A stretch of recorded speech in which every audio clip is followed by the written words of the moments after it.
I've got to be honest.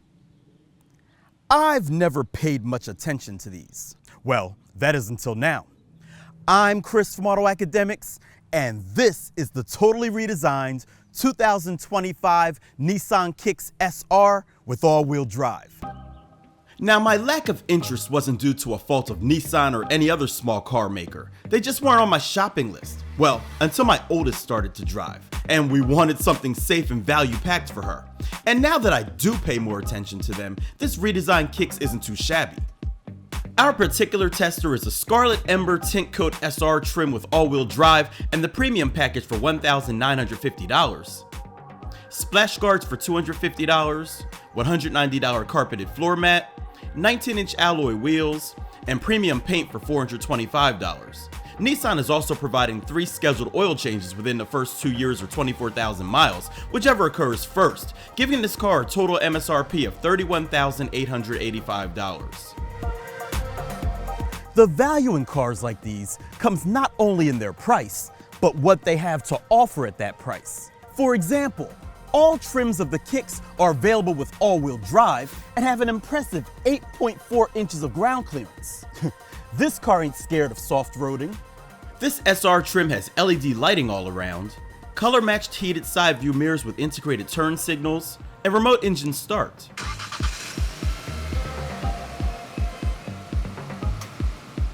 The styling looks much better than last gen, in my opinion too.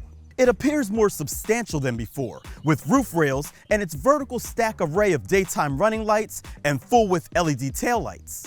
The rocker panels have this texture to break up what is typically a bland area, and there are even Nissan-branded puddle lamps. While two-wheel drive versions offer more, this SR with all-wheel drive provides 23.9 cubic feet of space. Fold the 60/40 split rear seats down and you get 50.1 cubic feet in all. There are cargo tie-downs, grocery hooks, and some small cubbies in each corner. There's also an organizer beneath the floor to house your jack and spare tire.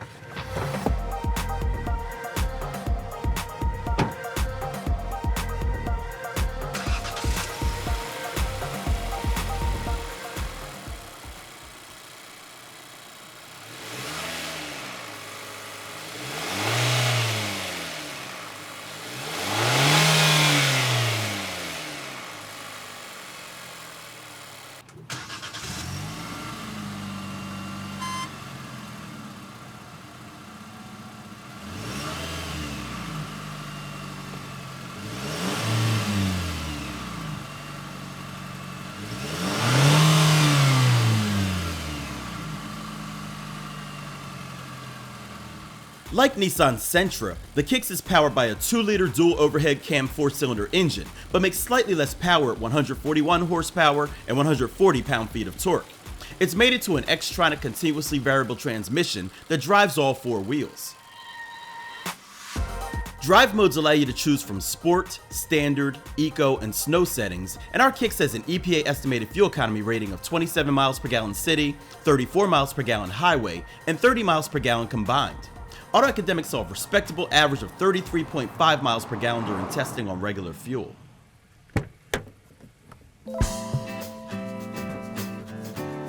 Climb in back and you'll be welcomed to some pretty decent space. Yeah, accommodations for a middle passenger would be tight, but they wouldn't have to deal with much of a floor hump. These seats are zero gravity now too, and they feel really nice. Plus, there are cup holders in the center armrest, bottle holders in the doors, decently powered USB-C charge ports, and a large panoramic roof.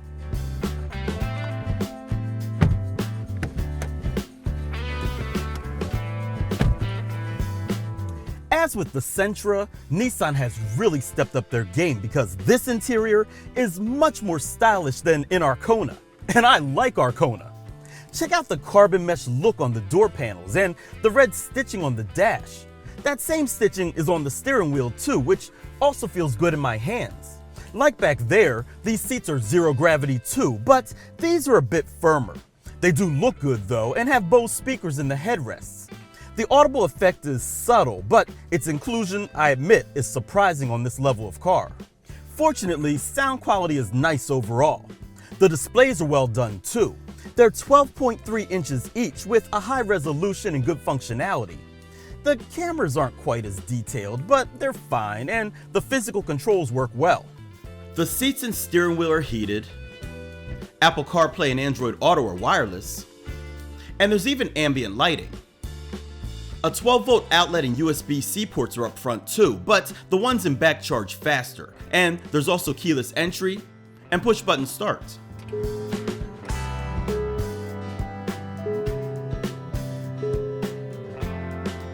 All trims now include intelligent cruise control standard, and this SR is ProPilot Assist, which adds steering assist to help keep you in your lane.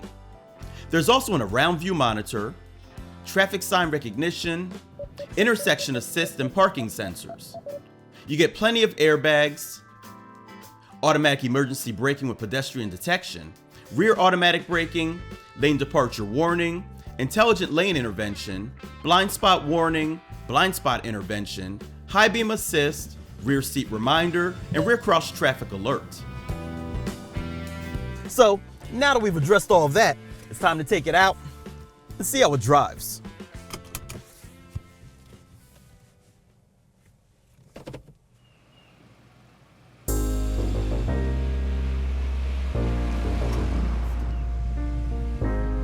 Small crossovers like these typically sacrifice some of the finer things for cost. And while this Kicks has quite a few positive traits, it's not immune to those cost savings either.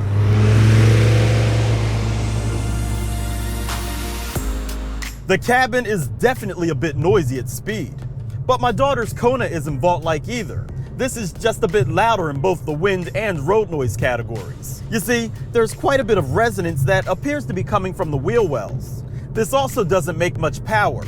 Our Kona doesn't either, but at least there's an optional engine, which we didn't get, for those who want more. The Kicks has a 2-liter 4-cylinder with CVT that's one size fits all.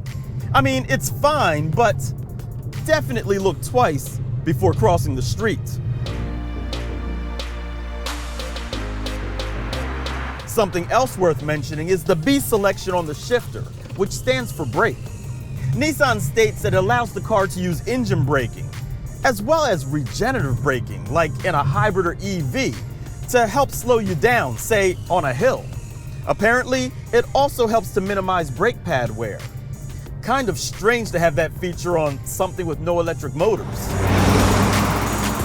Now, if you're okay with all this, then you'll definitely be okay with the driving dynamics, because they're pretty decent. The suspension feels comfortable, yet still controlled. This Kicks actually seems to like changing directions, and I don't mind encouraging it to. The steering has the correct heft and responsiveness, and even the brakes feel good. This is a nice handling car. Visibility isn't too bad, and while the seat cushions are firm, they have okay lateral support. The Kicks has a starting price of just under $22,000. And I admit, I usually prefer a slightly lower trim in this class of car in the attempt to maximize features while minimizing cost. But this SR is nice.